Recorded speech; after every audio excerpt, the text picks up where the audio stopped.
a mais um episódio do podcast Contra Controle. Eu sou José Daiane Rocha, psicóloga, mãe atípica e apaixonada pela causa do autismo.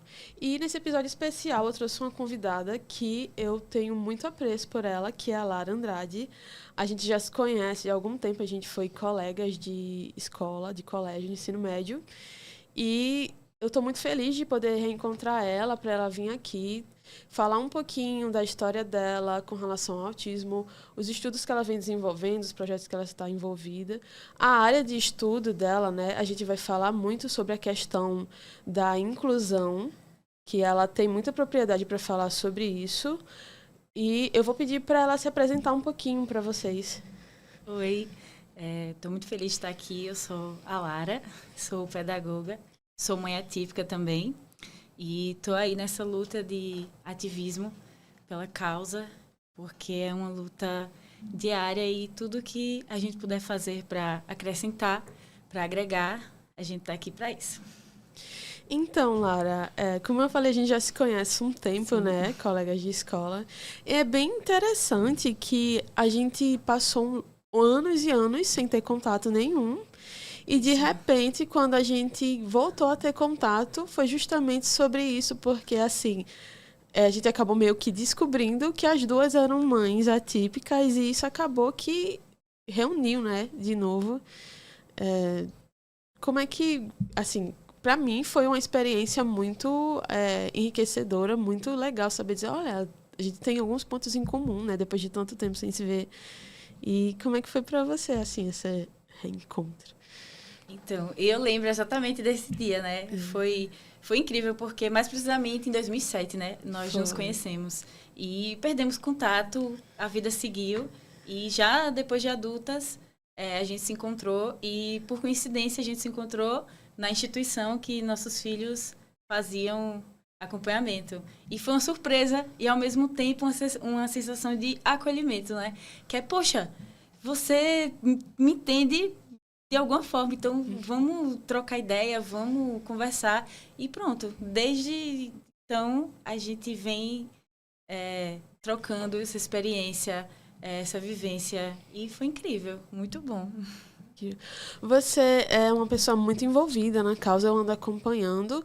Eu acompanho principalmente questão de redes sociais, que você está sempre envolvida ali, participa de palestras, faz ativismo, redes sociais, assim, de forma bem ativa. Você está sempre trazendo temas sobre autismo, debatendo, falando sobre a questão da inclusão, lutando por direitos, a questão da solidão da mãe atípica também. E o que é que você tem desenvolvendo agora? O que é que você tem estudado? O que é que você tem se aplicado mais dentro dessa esfera? Então, eu acho que a importância da gente ter voz, sabe? Eu me coloco no lugar de muitas mães que não têm oportunidade nem espaço de falar, sabe? De poder expor o que passa, o que sente. Então, eu tô ali, eu sempre falo que a minha vida profissional hoje, tudo que eu venho me dedicando, tudo que eu venho fazendo, não é só por meu filho, né? É por várias outras mães, porque eu vejo, né? Eu estou dos dois lados, eu estou na prática e na teoria, né? Então, tudo que eu venho buscando aprender, né? Eu sempre estou buscando repassar e aprender também, porque é sempre uma troca, né? Nunca eu passo por uma experiência sem aprender mais do que eu estou repassando. Então, eu acho que chegar até onde eu cheguei com o projeto que é o Além do Autismo, né? Que é a minha página, que o intuito é realmente ir além do autismo, né? Então, a gente procura sempre estar repassando informações, né? Escrevo alguns artigos, vou buscando levar essa informação, que muitas vezes parece coisas óbvias, mas não é. Porque até o óbvio também precisa ser falado, precisa ser explicado. Às vezes o que é óbvio pra gente não é pra outra pessoa, Exatamente. né? Até pra gente que vive a maternidade atípica. Eu mesma, antes de ter o autismo presente na minha vida, eu não tinha muita informação, eu não tinha ideia do que era de fato, né? Então, eu acho que o intuito você não precisa ter o autismo presente ali na sua vida para você saber sobre ele, porque ele está ali, em todo lugar. E é uma coisa que, de certa forma, acaba unindo, porque às vezes, como você falou, né, tem coisas que parecem óbvias e para outras pessoas não são.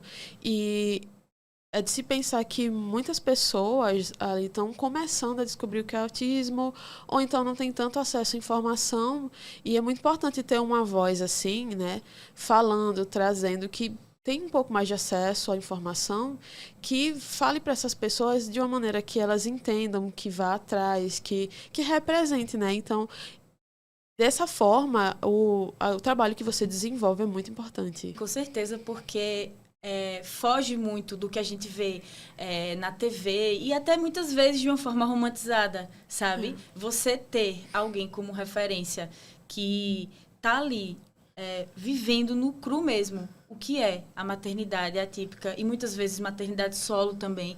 Então, quando estou nesse lugar de fala, eu estou representando muitas mães, muitas mulheres que vivem dessa forma. Então, assim, é mais inspirador, mais ainda, ter esse papel. Então, o nosso tema de hoje, que a gente vai falar, é relacionado à inclusão. E, assim, como você, na sua vida, tanto acadêmica, profissional, como na sua vida pessoal, como é que você notou a importância de trabalhar e de falar sobre esse tema? Então, eu vejo que é muito comum com a confusão que existe no ambiente escolar entre incluir e segregar, né? Porque muitas vezes acontece que o seu filho, a criança, está aqui participando. Né? Já teve episódios de ter uma professora que fez questão de mostrar para mim que a atividade que estava sendo passada para o meu filho era a mesma que estava sendo passada para os outros. Assim, como se fosse uma forma de falar, eu estou fazendo a mesma coisa. Só que acaba que não é. Porque passar a mesma atividade que está passando para as outras crianças para o meu filho, mas ela está adaptada de alguma forma? Ele tem alguma dificuldade de cumprir, de fazer essa tarefa? Então, muitas vezes não tem essa preocupação, entendeu? Então, incluir é muito mais do que ter igualdade. Não, tem que ser adaptado, sabe? Então, desde sempre que eu entrei na pedagogia, eu fui percebendo isso e fui pensando, o que é que eu posso fazer? Né? O que pode ser mudado? Então, é importante essa pauta de o que é que eu posso fazer para que essa atividade seja adaptada para essa criança, para essa pessoa. Né? Então, não é só colocar ali. É importante adaptar de alguma forma. E isso é uma coisa que que eu vejo, né, na minha vivência e nas pessoas à volta, até em discussões mesmo na internet, é que teve uma lei que ela é muito importante, que a escola ela não pode impedir a matrícula da criança. Porém, após a matrícula da criança, ali tem todo um caminho para ser percorrido que nem sempre é tão simples assim. Às vezes é a questão da criança estar ali na sala, mas ela não está sendo integrada. Às vezes a criança, como você falou, né, recebe a mesma atividade e a gente sabe que as dificuldades que uma criança autista tem para aprender, para desenvolver, não é a mesma da criança neurotípica. Então, assim, é a mesma atividade, mas o nível de dificuldade acaba sendo outro, né? Ou então também tem aquele fenômeno de tipo, ele tá aqui socializando, mas ele não aprende não, então deixa ele só pintar um desenho enquanto a aula continua, dá um brinquedinho para ele e deixa ele quietinho ali. Isso é muito comum. Deixar ali na zoninha de conforto, né? Tá ali, então... Ele não aprende não, deixa ele ali quietinho. Então, é aí que é o ponto, né? O que é que eu posso fazer diante disso? É importante o profissional que está na sala de aula, que está ali no ambiente, pensar o que pode ser feito com aquela situação, né? Existem crianças que, por exemplo, têm uma dificuldade muito grande de ficar na sala, de permanecer na sala. Então, tem um ambiente ou tem algum lugar que essa criança gosta de ficar, especificamente. Então, poxa, o que pode ser trabalhado ali? Né? Vamos tentar adaptar aquele lugar para que ali eu possa chegar com alguma atividade, mas não só deixar, sabe? Não é só largar, deixa, sabe? É isso que é muito difícil. E também tem toda uma questão maior, porque às vezes a criança ela não quer ficar na sala, mas é porque tem algum estímulo ali que está incomodando, né? É um barulhinho, é, sei lá, uma luz piscando, é excesso de informação, sabe, nas paredes, alguma coisa. E eu acho que tem que ter uma sensibilidade muito grande de quem está ali para observar o que será que está fazendo essa criança não querer estar aqui dentro. Será que talvez um fone abafador de ruído ia ajudar? Será que sentar um pouco mais perto do quadro ia ajudar de alguma forma? Será que ele participar de uma turma menor vai ajudar? Isso. Então, é exatamente aí que a gente tem que ficar atenta à individualidade de cada aluno, né? Porque cada um vai ter as suas questões, né? Então, alguns podem ter uma hipersensibilidade maior, outros já nem tanto. Alguns vão conseguir socializar mais, gostar de estar ali no meio das brincadeiras das outras crianças, outros já nem tanto. Então, não é porque aquele aluno já não gosta muito ou quer ficar recluso que a gente precisa pegar ele, colocar no cantinho e deixar lá, né? Falar, é porque ele só gosta de ficar assim. Então, a gente pode trabalhar isso, né? O que pode ser adaptado para que isso não seja deixar ele ali como uma forma de segregação mesmo, né? Tá ali na sala, mas ele só gosta de ficar ali, então deixa ele lá. Então, é preciso pensar, olhar para todos com as suas individualidades, né? Porque cada um vai ter a sua. Tem como generalizar isso. E é muito importante levar isso em consideração, porque eu sempre gosto de falar que existem várias formas de aprender, né? Tem gente que aprende vendo, ouvindo, escrevendo, fazendo. E assim, pode ser que uma pessoa ela não vá aprender escrevendo o que está no quadro, mas ela está ali ouvindo e está prestando atenção em tudo e está aprendendo da forma dela, né? Exatamente. E também a comunicação verbal, ela não é a regra para que seja o único meio, né, de comunicação. O Anthony, por exemplo, ele tem uma memória visual muito boa, né? Ele não lê nem escreve, mas ele conhece todas as cores, todas as formas, todas as letras. Ele entende os comandos, compreende. E não é porque ele não está ali escrevendo ou lendo, né, ou tendo uma comunicação verbal clara, que ele não esteja se comunicando. Muito pelo contrário, ele está tendo a forma dele de se comunicar, de se expressar, né? Porque isso existem várias formas e meios para isso.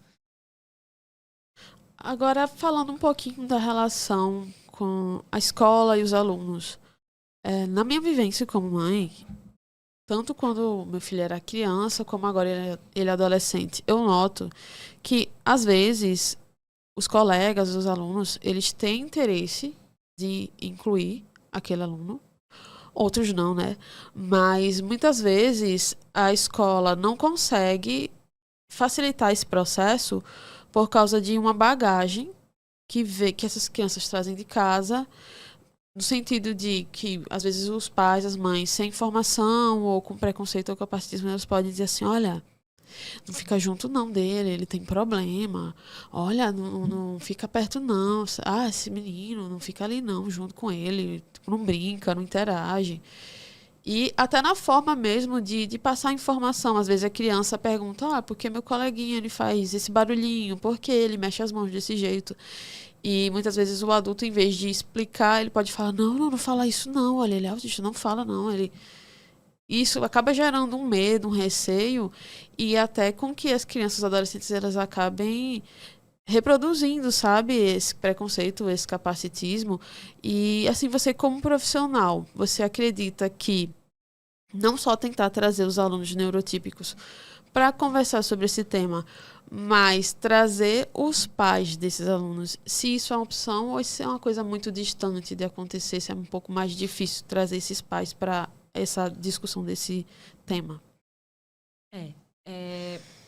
Seria o ideal, né? Mas muitas vezes a gente não encontra a brecha necessária, né? Porque muitos não estão ali abertos a essa informação ou a questionar sobre isso, mas é muito necessário, né? Porque nem todos eles vão ter a informação ali clara ou por questões de não conviver, de não ter ali por perto, né? Que é justamente esse ponto que eu busco trabalhar muito, né? Que é levar informação, independente se você tem algum familiar que tem autismo, né? É importante que a informação ela viralize, que ela vá e chegue em todos os lugares.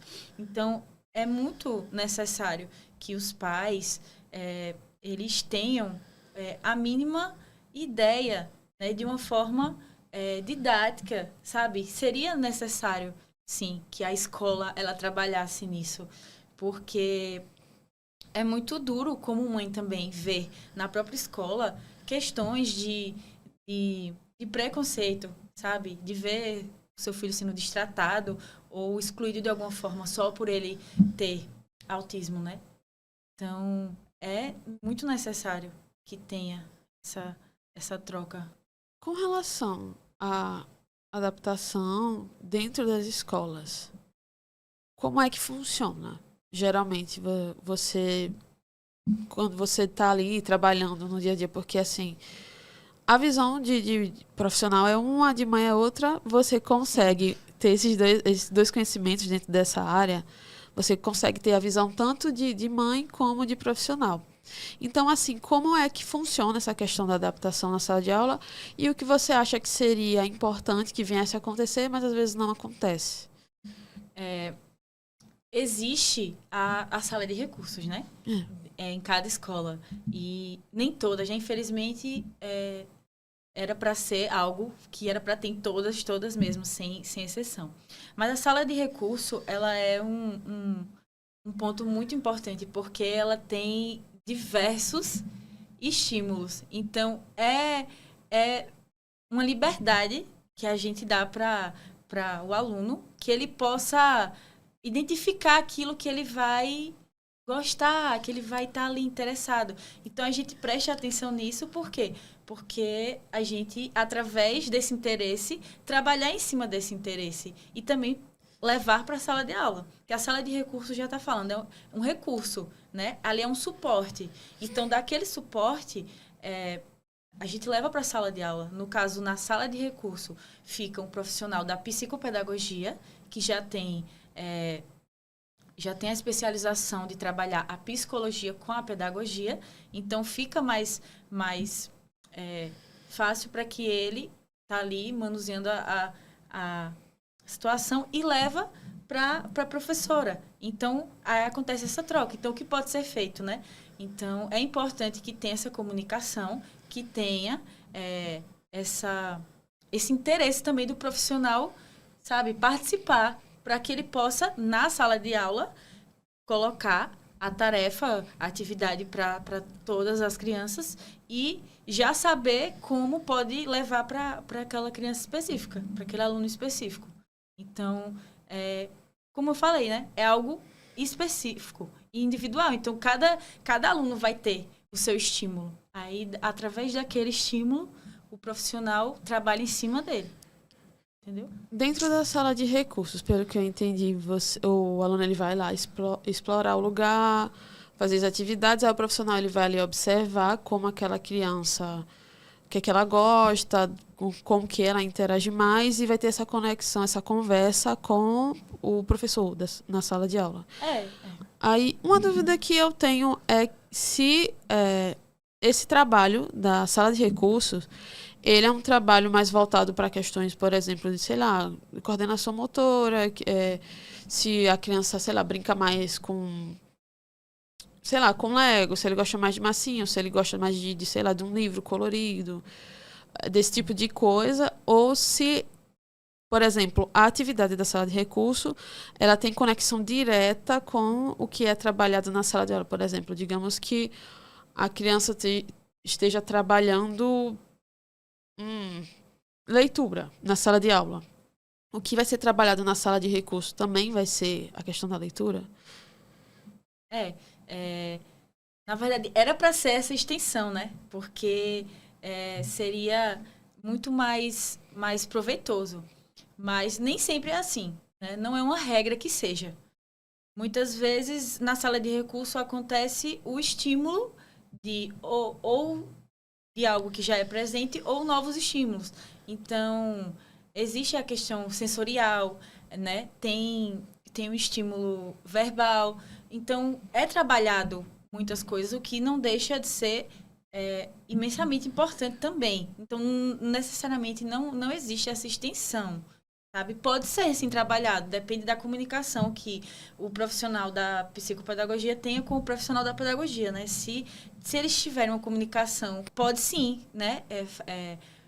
O professor fala, olha, eu estou com dificuldade nessas questões com o meu aluno, trabalha isso com ele na sala de recursos, né? Para que possa ser estimulado alguma forma, algum meio que eu possa pegar essa atividade e trabalhar com ele. Né? Então, seria muito, muito mais importante se existisse sempre essa extensão. Mas o fato de não existir também não desmerece, né? Porque na sala tem vários outros estímulos, né? Então, podem ser descobertos novos ou como pode ser trabalhados os que já têm ali presentes, né? Então, é relativo essa questão de ter essa extensão. Muitas vezes tem, muitas vezes não tem. Pelo que eu entendi, pode haver ou não essa conexão direta, mas o que é trabalhado lá na sala de recursos acaba somando de alguma forma, porque a criança ali vai trabalhando, brincando e aprendendo ali, né? Que, por exemplo, como alunos do terceiro, quarto ano, eles já estão trabalhando a escrita, por exemplo, né? Já tem atividades passadas no quadro. Então, aí tem o aluno que ele tenha algumas limitações e ele não vai acompanhar, não vai escrever. Então, na sala de recurso, isso é trabalhado e adaptado, porque ali o profissional do terceiro, quarto ano não vai estar com brinquedos ou com objetos que são trabalhados mais na alfabetização, sabe? Então, na sala de recurso, isso é adaptado, né? Para que o aluno vá para a sala com essas questões que possa adaptar. Então, tudo se resume à adaptação, né? A sala de recurso, ela tem esse papel importante de adaptar, observar. O aluno pode evoluir. Agora, eu queria falar um pouquinho também sobre em relação que você tem o seu projeto, né, que é o Além do Autismo, que você está sempre postando coisas, escrevendo textos, você tá indo em eventos, você dá palestra, você faz todo esse trabalho de conscientização que é para o público em geral, que não é tão voltado apenas para a questão da escola. Então, assim, como é que surgiu e no momento atual, assim, o que é que você vem trabalhando dentro desse projeto? O Além do Autismo, ele começou, né, como uma página pessoal mesmo. E quando eu decidi criar o Além do Autismo, foi exatamente, literalmente, como diz o nome, né, para conseguir ir sempre além.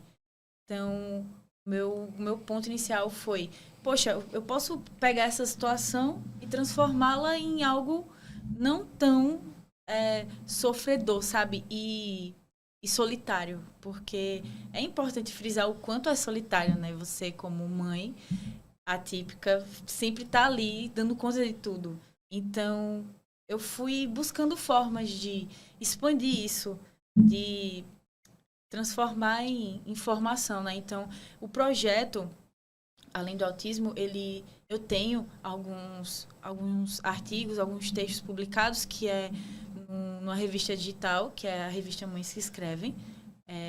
Então, já foi outro projeto muito bom, porque é um lugar de voz.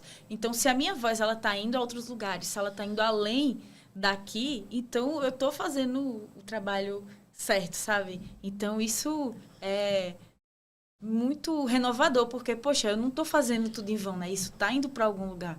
Então, trabalhar no projeto Além do Autismo está indo sempre além e trazer mães também para o meu projeto, que foi o último, que foi na pandemia, que foi quando eu decidi o que podia ser feito, né? Então, eu pensei, poxa, além do autismo, existem também as mães, né? Então, no mês da conscientização do autismo, ao invés de focar somente no autismo em si, eu posso falar das mães, porque é muito difícil encontrar lugar que elas tenham voz, que elas tenham espaço. Então, foi quando eu decidi falar sobre as mães das crianças que eu já tinha feito matérias outras vezes. Então, dar esse lugar para elas, eu via, sabe, como elas ficaram felizes de poder compartilhar, de falar a história delas. E é muito importante não só, assim, a mãe ela poder falar, como também poder ouvir outra mãe falando. Porque, como você falou, a questão da solidão da mãe atípica é palpável, sabe? Na minha experiência, que já faz algum tempo, sabe? O Lucas já vai estar caminhando para 15 anos. Na minha época, eu não sabia que era autismo, não vi encanto nenhum. A primeira vez que eu vi foi quando o Lucas foi diagnosticado e também ninguém à minha volta sabia. Nesse tempo, eu acho que a gente já não tinha mais contato. Então, eu só vim quando eu encontrei você, que eu soube que você também era mãe de autista. Para mim, eu fiquei muito feliz de saber, olha, tem outras pessoas próximas que conhecem um pouquinho. E como você falou, é um pouco complicado. A gente vive numa sociedade que o cuidado é naturalmente assim jogado nas costas da mãe. Então, assim, e muitas vezes é independente dessa mãe ela ser solo ou não, sabendo que a experiência da mãe solo é 1000 vezes mais sobrecarregada do que de uma mãe que não é solo. Mas mesmo mães que mantêm um relacionamento com o pai dos filhos, a gente sabe que a responsabilidade é da mãe. O pai ali pode dar uma ajuda, entre muitas aspas, ajuda, mas a responsabilidade acaba sendo da mãe. Essa mãe, sem querer, ela acaba se anulando. Muitas vezes você tem mães que são casadas, que vivem, né, com seu companheiro, com sua companheira, e tá vivendo ali, sozinho, do mesmo jeito, na questão da maternidade. Então, Lara, o nosso papo foi bem legal até aqui. Infelizmente, a gente já está chegando no finalzinho do episódio e eu queria que você deixasse um recadinho não só para as mães, né, como também para os profissionais da pedagogia. O que você fala para eles de conselho, de dicas? Que recadinho você deixa para eles? Bom, primeiro eu agradeço muito o convite. Foi um prazer estar aqui, você como profissional e minha amiga também, né? Então, o que eu gostaria de falar, o que eu sempre falo, é sobre a importância de ouvir, né? Acima de tudo, ouvir as mães, ter empatia, sabe? Porque só a gente sabe o que a gente enfrenta, os desafios que a gente enfrenta. E no lugar de mãe, no lugar de profissional, de existir a inclusão de uma forma geral, sabe? Que a segregação ela não seja confundida, que a criança, que o aluno, ele está ali, ele está participando, ele pode participar, ele pode ser incluso, sabe? Existem formas de adaptar, de acolher. É só buscar, sabe? Buscar conhecimento, buscar novas possibilidades. É essa palavra que eu gosto muito de usar.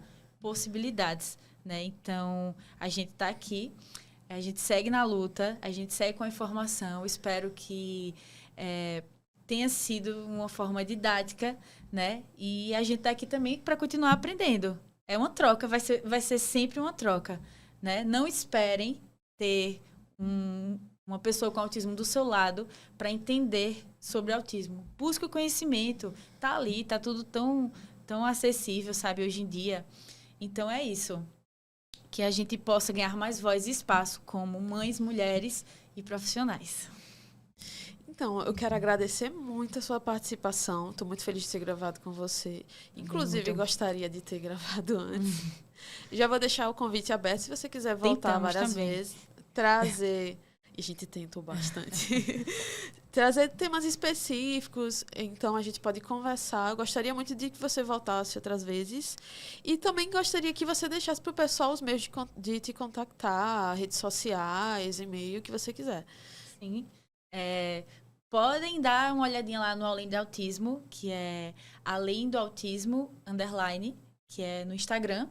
E lá pode entrar em contato comigo. Tem alguns posts, né, sobre conscientização, né, informações bem didáticas, bem divertido também, porque foge muito não foge muito, aliás, da parte profissional. Então, mães, pais, amigos, qualquer pessoa que queira, né, saber mais um pouquinho sobre autismo, sobre o dia a dia, né? Então, pode ir lá seguir Além do Autismo, _ lá no Instagram e entrar em contato comigo para qualquer coisa.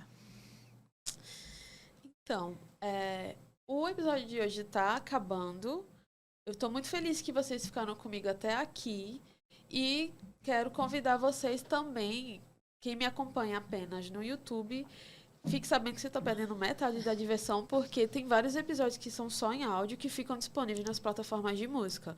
O podcast Contra Controle, atualmente ele está disponível no Spotify, no Deezer, no Google Podcasts, no Cashbox, no Amazon Music. Eu acho que eu falei tudo. Então, segue a gente no Instagram, @podcastcontracontrole, no TikTok também, @podcastcontracontrole. Tem o meu Instagram pessoal, que é @jrocha.pc. E é isso, a gente se vê no próximo episódio. Tchau, tchau.